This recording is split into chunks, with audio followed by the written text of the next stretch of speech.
Jeunes gens, bienvenue dans cette nouvelle vidéo. Je dis jeunes gens parce que vous l'avez vu, la miniature. Aujourd'hui, on va parler de voitures pour les jeunes conducteurs, les jeunes permis. Vous venez d'avoir le petit papier rose. Alors, c'est plus du papier d'ailleurs maintenant, c'est une carte. Plutôt carte ou plutôt papier rose. J'aime bien les cartes, parce que les cartes, ça prend moins de place dans le portefeuille. Le papier rose, c'est un enfer. Il est à la taille d'aucun portefeuille. Bon, bref. Vous venez d'avoir le permis de conduire. Mais quelle liberté magnifique vous attend. Je vous le dis. Là, ce n'est que le début des ennuis. Des ennuis, non. Non, là, à 18 ans qu'on en a le permis, c'est la liberté. On est refait. Dites-moi en commentaire, tiens d'ailleurs, tous ceux qui ont eu le permis, évidemment, forcément, sinon vous n'êtes pas dans cette vidéo, j'imagine. Dites-moi en commentaire quelle voiture vous avez eue.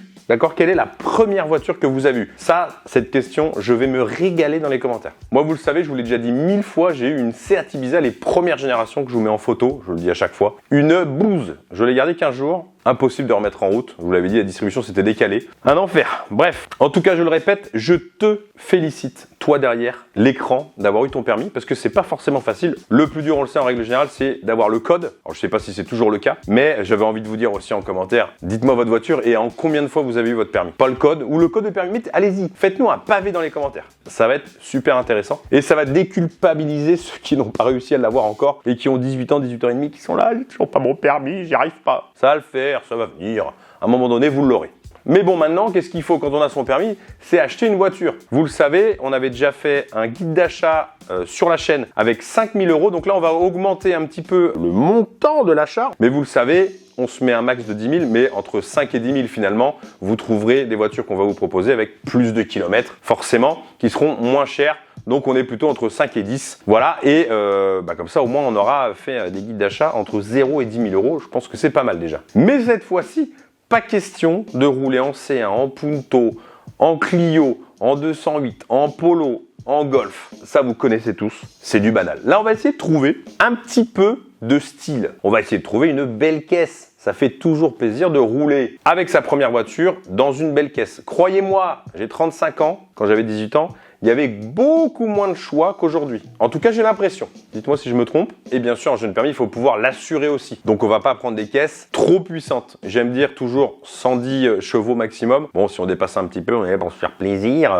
Voilà, on se débrouillera. Vous le savez il y a toujours la solution d'assurer la voiture avec les parents. Mais ça pose évidemment plusieurs problèmes. Déjà, si l'assurance se rend compte que c'est pas vous qui conduisez tous les jours avec, vous risquez d'avoir un refus de remboursement si vous avez un accident. C'est rare, certes, mais quand ça vous arrive, c'est chiant. Et en plus d'être assuré chez vos parents, avec vos parents, en fait, vous cotisez pas, entre guillemets, le bonus. Si vous faites ça pendant 5 ans, même 10 ans, au moment où vous allez prendre une assurance à votre nom, vous allez vous taper un malus comme avant, comme si vous étiez jeune conducteur. C'est un peu dommage. Il y a certaines assurances qui ont changé ça, il y a certaines assurances qui font profiter quand même d'un bonus, malgré qu'on soit chez les parents. Il y a plusieurs systèmes, je les connais pas tous évidemment. Chacun a sa petite popote pour payer moins cher, donc tant mieux. Mais il faut savoir que voilà, tant qu'à faire, essayez d'assurer votre voiture le plus vite possible. Je parle un petit peu du nez, je suis malade. Et puis en vrai, 110, 130 chevaux, c'est largement suffisant pour la première, la deuxième année, troisième année de permis. Bon, maintenant vous le savez, j'ai un BH Car à Brive et on a très souvent des demandes de reprise. Là, j'en ai eu une belle que je me dois de vous montrer, que j'ai évidemment passé sur carvertical.fr. C'est le sponsor de cette vidéo. Bien sûr, tout est en description, code promo, le lien direct, vous cliquez dessus et vous pourrez connaître l'historique. Donc c'est un C63 MG qu'on m'a proposé en rachat. Évidemment que je l'ai mis sur carvertical.fr. De toute façon, j'ai le pif. Je me doutais qu'à mon avis, il y aurait forcément quelque chose. Alors, pas forcément le kilométrage truqué sur ce genre de véhicule typiquement sportif, très sympathique automobile d'ailleurs. On peut se douter qu'il est possible que elle était au moins une fois tapée quelque part, tu vois, forcément, plus ou moins. Mais c'est souvent plus sur les véhicules très sportifs comme un C63. Donc, on a un kilométrage. Le kilométrage était bon en 2023 sur Carvertical. 127 000 km. Donc, vous le savez, Carvertical, soit vous mettez le VIN, soit vous mettez l'IMAT sur Carvertical. Il existe en application en plus maintenant. Donc ça, c'est bien pour retrouver, pour les pros notamment, pour retrouver le rapport que vous avez fait dessus directement. Donc, véhicule endommagé 4 fois et véhicule sévèrement endommagé. J'en étais sûr. En Allemagne, en 2017, entre 20 et 30 000 euros de réparation. Bon, ça peut aller vite hein, sur un C63 MG. Ensuite aussi, on a eu en 2017 en Allemagne un inconnu. En France, entre 1005 et 3000. Et une deuxième en France en 2021 en inconnu aussi. Donc ça, on ne sait pas combien ça a coûté. Là, on peut pas savoir. Mais en tout cas, on sait que ça a été tapé. C'est un C63S exactement de 2016. Ça fait 500 chevaux. Donc autant vous dire que c'est plutôt logique que ça tape, évidemment. N'hésitez pas quand vous achetez une voiture, déjà à passer chez BHK, évidemment, à Brive, mais surtout à mettre l'immatriculation au numéro VIN obligatoirement, d'accord, avant d'acheter une voiture sur carte verticale. Autant pour vous qui allez l'acheter, mais si jamais ensuite vous la revendez et que vous n'avez pas fait de carte verticale au moment de l'acheter, la personne va peut-être le faire. Et c'est vous qui serez embêté pour la revente. Donc, tout est en description. On n'oublie pas le carevertical.fr. On commence donc tout de suite avec une alternative justement à la Fiat 500 à laquelle on pense pas vraiment et pourtant je trouve que c'est une très jolie caisse, c'est l'Opel Adam. Dites-moi ce que vous en pensez. Si ça vous dit rien, c'est normal, elle n'a pas très bien marché et pourtant je vous le dis, je la trouve vraiment stylée. Elle a vraiment une belle gueule. C'est plus stylé je trouve qu'une Fiat 500, surtout à l'intérieur. Lorsqu'elle est sortie la Dame en 2013, donc l'objectif c'était de se confronter avec les Mini, les Fiat 500, Audi 1, DS3, toutes les petites citadines, un petit peu chic, un petit peu stylées comme je dis, et qui est évidemment majoritairement fait pour les filles, les femmes, on va pas se mentir, même si, attention, ça veut pas dire qu'il y en a, franchement l'Opel Adam, même si c'est fait pour les femmes, moi je la trouve stylée. J'aurais été capable d'acheter une Opel Adam, je vous le dis tout de suite, je m'en balèque. Alors malheureusement la sauce n'a pas pris. La faute peut-être, j'ai envie de dire, à des moteurs un petit peu mou, un petit peu simple, en tout cas en début de carrière. 1,2 litre Twin Sport de 70 chevaux et 1,4 litre Twin Sport de 87 chevaux. Même si l'Opel a corrigé le tir en 2014 avec le lancement du 1,4 litre Atmo qui fait 100 chevaux et d'un petit 1,3 litre 3 cylindres turbo de 90 ou 115 chevaux qui s'appelle Ecotech. Et on a aussi 1,4 litre turbo Ecotech de 150 chevaux pour la version un petit peu sportive, la Dame S. Et puis évidemment, c'est l'image de marque quoi. Donc Opel, ça n'a pas une super image, malheureusement. Donc malgré ses qualités, l'Opel Adam s'est vendu qu'à 330 000 exemplaires en 6 ans de carrière. On est loin du million d'exemplaires de la Mini par exemple F56. Donc du coup, pourquoi je parle de tout ça? Ça en fait une très bonne affaire en occasion parce qu'elle n'est pas encore très recherchée. Tous ces moteurs sont à peu près fiables, mais je vous conseille de prendre à minima le 1,4 litre Twin Sport de 87 chevaux. Car le 1,2 litre est un petit peu léger dès qu'on sort de la ville. Pour moins de 10 000 euros, vous aurez de très beaux exemplaires entre 50 000 et 100 000 km, selon évidemment la finition. Vous avez notamment le CarPlay, la clim auto, le mode cité, régulateur de vitesse de série sur les plus belles finitions. Le CarPlay, c'est cool. Et avec un peu plus de 100 000, on aura aussi la version S. Mais attention, demandez d'abord à votre assureur. D'accord? S'il veut bien, allez-y. Et bien sûr, on continue avec quelle voiture? On continue avec une voiture espagnole qui n'est plus une voiture espagnole d'ailleurs, parce qu'elle a été rachetée par Volkswagen. La Seat Ibiza, évidemment. La 4e voiture parfaite pour jeune permis. Je veux dire, une Seat Ibiza, c'est stylé. C'est petit, ça roule bien, ça a des bons petits moteurs. Je veux dire, normalement avec ça, tu te fais plaisir. Elle est sortie en 2008 et vous le savez peut-être, c'est la même plateforme que la Polo 5, la Skoda Fabia 3 et l'Audi 1. Ici, on va surtout s'intéresser au Phase 3, tant qu'à faire, donc c'est-à-dire les exemplaires à partir de 2015. Voiture récente. Bon, ça a 10 ans déjà, mais 10 ans, rigole. Moi, à l'époque, quand j'avais 18 ans, donc ça fait presque 20 ans, j'avais des voitures qui avaient plus de 10 ans, on avait quand même des sacrés tas de boue. Je vous le dis, vous avez de la chance. Là, aujourd'hui, en 2024, vous pouvez vous acheter des Seat Ibiza. La clim, les vitres électriques, les intérieurs avec des plastiques moussés, des bons petits sièges. Je veux dire, à l'époque, nous, on se tapait, je parle pas de mes parents, on se tapait des rognes. Ah putain, oui. Et après 2015, elle est beaucoup plus fiable, surtout en essence, puisque les TSI sont passés d'une chaîne de distribution à une courroie. Et oui, des fois, la courroie, c'est plus fiable que la chaîne. Et des fois, la chaîne, c'est plus fiable que la courroie. Et des fois, ni l'un ni l'autre. Et en optant pour la phase 3, on a aussi le dernier restylage sur la 4e génération, avec des optiques beaucoup plus stylées, un tableau de bord mis à jour. Côté moteur, on a pas mal de versions et de niveaux de puissance. En règle générale, ils sont tous relativement fiables, mais pas parfaits non plus. Le 1 litre de TSI, même s'ils ont été grandement fiabilisés, ils ont toujours tendance à bouffer un petit peu d'huile. Rien de méchant, mais faites vos niveaux régulièrement. Et bien sûr, on fait de l'entretien. Évidemment. Pareil, c'est des petits moteurs faciles à entretenir. Si vous êtes un petit peu bricoleur, vous pouvez très bien faire votre vidange. Pour le 1,4 litre TDI, donc pour ceux qui veulent rouler comme d'habitude, petit moteur 1,4 litre TDI, j'ai du mal quand même à le conseiller parce que, évidemment, FAP, EGR, problème d'injecteur aussi là-dessus. Sur des petites voitures, prenez des essences. Sauf si vraiment vous roulez. Je vous l'ai dit, 60 km par jour, un 1,4 litre TDI, ça devrait le faire. Petit conseil, petit tips, si vous pouvez évidemment, si vous avez un garage qui est un petit peu sympathique, de temps en temps, une fois par an, vous allez voir le garagiste, il vous met un coup de valise sur son ordinateur, lui il verra si ça fonctionne bien, si le taux de suie n'est pas trop élevé et s'il fait ses régénérations normalement. Et comme ça au moins vous êtes tranquille, vous savez si vous roulez assez. Donc pour 10 000 balles, on a accès aux finitions haut de gamme, comme la finition vous savez FR chez Seat. On a le 1 litre TSI 110 chevaux avec un petit peu plus de 100 000 km. Il y en a aussi avec moins de 100 000, mais quand même avec le CarPlay, le régulateur limiteur, l'ouverture du coffre à distance, les jantes alu et les phares LED. La Seat Ibiza, elle est cool. On continue avec une française, et évidemment Clio 3 GT, Grand Tourisme, sur une Clio 3. Est-ce qu'on peut mettre ce logo sur une Clio 3? Normalement non. Alors évidemment, jeune permis oblige, on ne peut pas prendre une RS. Le budget n'est pas le même du tout. Et alors l'assurance, je vous en parle même pas. Mais même sans être une RS, la GT a un petit look sympathique. Un peu plus sympathique que la version normale. Petit kit carrosserie, des jantes gris foncé et des coques de rétroviseur effet aluminium. Et ça, l'effet aluminium sur les rétroviseurs, ça change tout. Le châssis a été un petit peu retravaillé, donc les suspensions sont un petit peu plus fermes et on a une barre anti-roulis un petit peu plus costaud. Encore une fois, c'est pas le châssis d'une Renault Sport, mais c'est pas mal du tout. Alors évidemment, si vous voulez du confort, vous l'oubliez celle-là.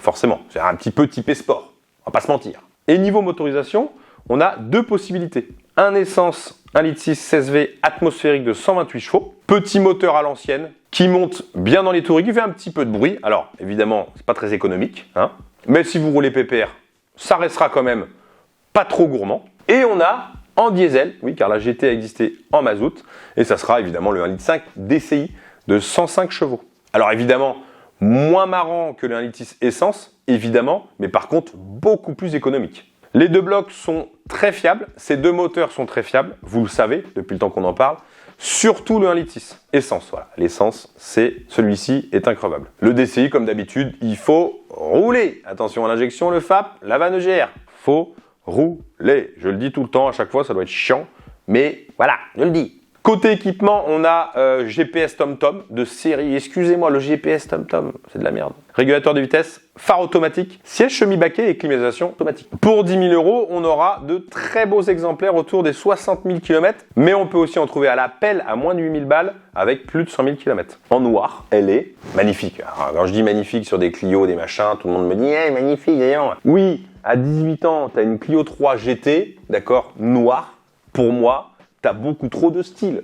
Non mais il faut le dire. Non, en vrai, je la trouve très jolie. Petit côté sportif, tout noir. Franchement, il y a même des voitures aujourd'hui qui sortent qui sont soi-disant sportives qui ont même pas ce look-là. Alors on continue sur un modèle. Là, franchement, je pense que vous le connaissez pas. C'est la Smart Roadster. On en a parlé il n'y a pas si longtemps que ça. Donc la Roadster, c'est quoi? C'est une position de conduite ultra basse, un petit volant, pas de direction assistée sur les premiers modèles, et on a un minuscule 3 cylindres turbo de 700 cm3 en position centrale arrière. Donc là, c'est pour les gars qui veulent s'amuser. Voilà, un petit kart homologué pour la route. Alors, un petit kart, mais turbo qui vous siffle dans les oreilles et un toit escamotable. Sympathique. Alors, il y a quand même quelques petits défauts. Oui, malheureusement, désolé de vous couper la chic. Déjà, niveau puissance, c'est pas incroyable. On a 3 versions, 61 chevaux, 82 chevaux et 101 chevaux. La dernière étant la version Brabus, qui sera évidemment impossible à trouver à 10 000 €. Ou très compliqué. L'autre petit souci, c'est la boîte de vitesse. Il n'y en a qu'une seule et c'est une boîte robotisée. Et c'est pas une boîte robotisée de chez BMW sur une M3. D'accord? En termes de performance, c'est pas ouf. Par contre, si vous optez pour une version qui a les palettes au volant, ça sera beaucoup plus amusant à conduire. Alors, côté fiabilité, c'est pas trop ça non plus. On a des problèmes de segmentation qui provoquent des baisses de compression, mais aussi des bruits de chaîne de distribution, des soucis d'embrayage et pas mal de problèmes électroniques. Je vous la présente parce que c'est des voitures qui possiblement peuvent vous intéresser. Donc, c'est pas forcément une vidéo de toutes les voitures que fiables. Je vous présente aussi des voitures surtout stylées. Et si elles sont pas fiables, je vous le dis. Voilà, comme ça, vous le savez. Ça ne vous empêche pas de l'acheter, mais vous l'achetez en conséquence de cause. Et la Smart Roadster a une petite fâcheuse tendance aussi à prendre l'eau, qui est un petit peu chiant. Donc si vous voulez vous laisser tenter par cette voiture, il vous faudra évidemment un historique d'entretien complet. Et si ça pue des pieds dedans, si ça sent le moisi, si ça sent l'humidité, ça veut dire que ça prend l'eau. Donc, niet, on ne l'achète pas. Donc avec 10 000 balles, on aura l'embarras du choix, en tout cas dans les versions 61 et 82 chevaux. Je passe le bonjour d'ailleurs à AC111 à Rodez, ils en ont une à vendre en ce moment même. Donc en général, les modèles ont moins de 100 000 km et vous pouvez même en trouver à 5 ou 6 000 euros avec plus de kilomètres. On va maintenant partir chez Audi avec évidemment, vous le savez, jeune conducteur Audi A1 évidemment avec donc les premières générations avec le code 8X qui est sorti donc fin 2010. Alors l'Audi A1, c'est la même base que l'Ibiza et que la Polo, évidemment. On va s'intéresser surtout aux versions restylées, donc fin 2014, puisqu'elles ont aussi, comme la Seat Ibiza, le TSI fiabilisé à courroie de distribution. Et en plus, elle est plus jolie. Ah, eh ben oui. Donc essence, 1 litre TFSI 82 chevaux ou 95 chevaux. Très bon moteur en termes de fiabilité, mais un petit peu moins en termes d'agrément. Il y a aussi le 1 litre 4 TFSI disponible en 125 ou 150 chevaux, qui sera un petit peu plus gourmand et forcément plus difficile à assurer, évidemment. Mais il est fiable et plus agréable que le petit 3 cylindres. En diesel, 1 litre 4, 1 litre 6, 90, 116 chevaux. Je vous le conseille pas forcément car niveau fiabilité, c'est pas terrible. Toujours pareil, sauf si vous roulez beaucoup. Alors côté équipement, il y a des trucs sympas, mais attention aux options parce qu'elles sont vendues à la carte. Donc en fait, il faut privilégier toujours les finitions haut de gamme. Si vous voulez un truc de plutôt pas mal, tu vois. Et avec 10 000 euros, vous pouvez avoir des trucs pas mal. Et pour ceux qui veulent une boîte automatique, il faudra augmenter légèrement le budget. On en trouve à partir des 10-13 000 euros. On continue avec une belle voiture, l'Alfa Romeo Mito. Peut-être, pour moi, la plus jolie de toutes les voitures que je vous ai présentées là. 16 ans déjà qu'elle est sortie et honnêtement, dites-moi le contraire, elle est toujours jolie et elle est toujours d'actualité. C'est l'avantage. C'est vrai. Regardez les 147. C'est l'avantage d'une Alfa Romeo, c'est que ça ne vieillit pas. Enfin, ça vieillit, mais ça se voit pas. Eh oui. Je veux dire, quand tu la compares avec une Clio 3, une 207, une Polo 4, on est sur un autre level. Hein. Alfa Romeo, c'est l'amour de la voiture. C'est l'amour, c'est la beauté de la voiture. Avant tout. Et ça marche. C'est beau. On a déjà parlé de la Mito dans le guide d'achat des Alpha à 10 000 euros. D'accord, mais je vous fais un petit résumé. En termes d'options et d'équipement, les configurations sont infinies. Parmi les plus importantes, les jantes alu, la clim auto bisonne, le Bluetooth et même le CarPlay sur les plus récentes. Donc faites-y attention. Ça plaît à tout le monde le CarPlay, je le sais, on veut tous le CarPlay maintenant. Et c'est vrai que c'est bien. Donc pour jeune permis, je vous conseille un litre 4 T-Jet de 120 chevaux. Disponible uniquement sur la phase 1 par contre. Moteur super fiable, assez sobre et surtout, il est pas trop puissant, donc pas trop cher en assurance. Et si vous faites beaucoup de routes, toujours pareil, un diesel, 1 litre 3 JTDM 85, 90, 95 chevaux et le 1 litre 6 JTDM de 120 chevaux qui sont eux aussi très fiables, d'accord? Et en plus, ça ne consomme que dalle. Pour 10 000 euros, on a pas mal de beaux exemplaires bien équipés, que ce soit en essence ou en diesel, autour des 100 000 km. Et là, on se fait plaisir avec une Mazda, une petite voiturette, sportive ou non, ça c'est à vous de juger. On parle évidemment de la Mazda MX-5. Et on va prendre la 3e génération qui est nommée NC et est sortie en 2005. Super châssis qui deviendra l'un des plus reconnus de la catégorie. Plus ferme, plus précis et tout aussi léger que celui de la précédente. C'est tout simplement le même châssis qu'une certaine RX-8. Et la RX-8, le châssis, on peut dire ce qu'on veut, c'est de la merde, c'est pas fiable, mais il y a un très bon châssis. Pas mal d'équipements comme les rétroviseurs électriques, les commandes au volant et la sellerie cuir. Au niveau des moteurs, on a 1 litre 8 de 126 chevaux et 2 litres de 160 chevaux, essence atmosphérique évidemment. Donc évidemment pour vous, ça sera le 1 litre 8. Ce sera plus facile à assurer. Et il est évidemment très fiable, même s'il consomme un peu, on va pas se mentir. Le budget essence, vous allez le sentir passer. Donc pour le budget, avec 10 000 euros, il faudra faire un bon tri, hein, évidemment, sur les petites annonces, parce que la plupart, on va pas se mentir, elles sont un petit peu rincées, mais vous trouverez forcément votre bonheur. Entre 100 et 150 000 km, suivant les options et le niveau de finition, et puis de la couleur, de ce que vous voulez. Mais pareil, très jolie caisse. Bon, j'espère qu'en tout cas, cette petite vidéo de jeune permis stylé vous plaît. On continue avec du style. Alors attention, quand je dis stylé, les goûts et les couleurs, voilà, on va pas se battre, hein, parce que c'est un peu compliqué.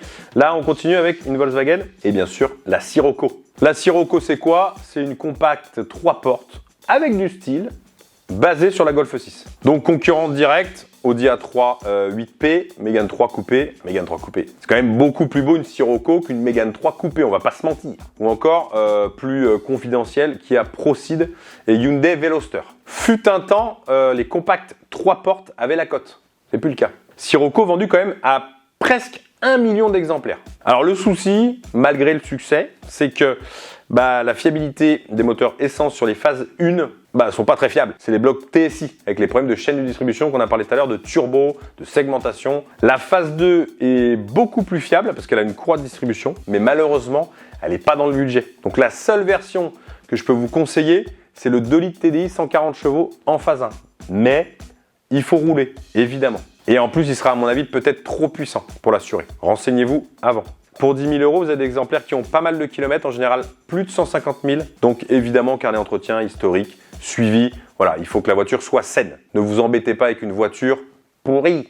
Ça reste un petit coupé sympa, en tout cas je trouve, avec la navigation, autoradio Bluetooth, des jantes 18 pouces parfois, et des sièges baquets en cuir. C'est quand même sacrément classe. On continue et on finit cette liste avec une Audi A3 8P. Donc en termes de design, bon, Audi A3, j'ai rien à vous dire, hein. Surtout en phase 2, c'est quand même plutôt sympathique d'avoir ça en jeune conducteur, on va pas se mentir. Audi A3 8P, première qui est sortie, qui a plus de 20 ans maintenant. Elle est sortie en 2003, vous vous rendez compte? Alors ça paye pas de mine comme ça, hein, mais c'est vraiment une voiture qui a marqué l'histoire d'Audi. C'est la première à être proposée en version Sportback, donc c'est-à-dire 5 portes légèrement plus longues que la 3 coupé. Elle est également la dernière à avoir été équipée du fameux VR6, 3 litres 2, de 250 chevaux. On va pas l'acheter évidemment avec votre budget. Vous le savez, c'est un sleeper. Sans le pack S-Line, on ne voit même pas la différence avec une Audi A3 TDI. Et elle est la première voiture de série sur les phases 2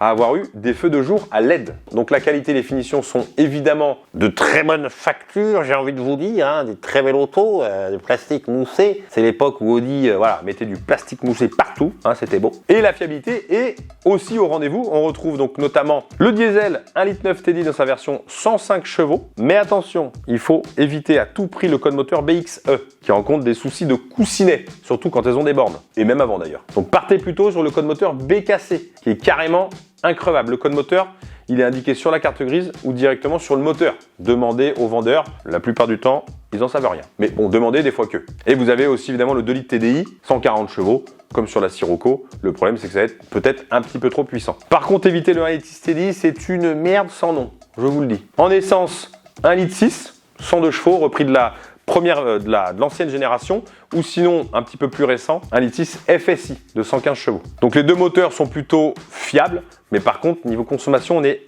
vraiment facilement à 7 litres en moyenne, d'accord? Donc faut y penser. Évitez le TFSI, qui sont ni plus ni moins des TSI, et donc pas fiables. J'ai fait une vidéo d'ailleurs sur TikTok qui a très bien marché, on a fait plus de 500 000 vues, où j'explique justement le TSI, le TFSI, et j'en ai oublié un, le FSI. Je crois que c'est ça. N'hésitez pas, les pilotes du dimanche, évidemment, sur TikTok. Évitez aussi la boîte S-Tronic, qui est en fait une DSG, on en a déjà parlé, donc boîte double embrayage, assez fragile. Donc comme pour la Sirocco et comme pour toutes les allemandes, en règle générale, au niveau des assurances, c'est plus cher d'assurer une voiture allemande. Voilà. Après, vous faites comme vous voulez. Mais je vous le dis, l'Audi A3, c'est franchement une super caisse. Putain, jeune conducteur Audi A3, mec, si j'avais pu avoir une Audi A3, un jeune conducteur, franchement. Et avec 10 000 €, on trouve donc des exemplaires en 1,9 litre TDI phase 2 avec un peu plus de 130 000 km. On trouve évidemment pas mal d'équipements, climatisation automatique, les phares Xénon et les rétroviseurs électriques. Voilà, je vous ai donné en tout cas ma liste de voitures jeunes conducteurs avec style. Avoir du style, c'est stylé. Attention quand même à l'assurance et attention aux entretiens. Et attention à la consommation. C'est bien beau d'avoir une voiture qui a du style et qui consomme, mais derrière, faut assurer les gars. Et oui, parce que si vous n'avez plus d'argent pour bouffer, ça sert à rien. Hein, on va pas se mentir. Le plaisir, mais bon, manger c'est quand même du plaisir aussi. Bon, sur ce, à la prochaine.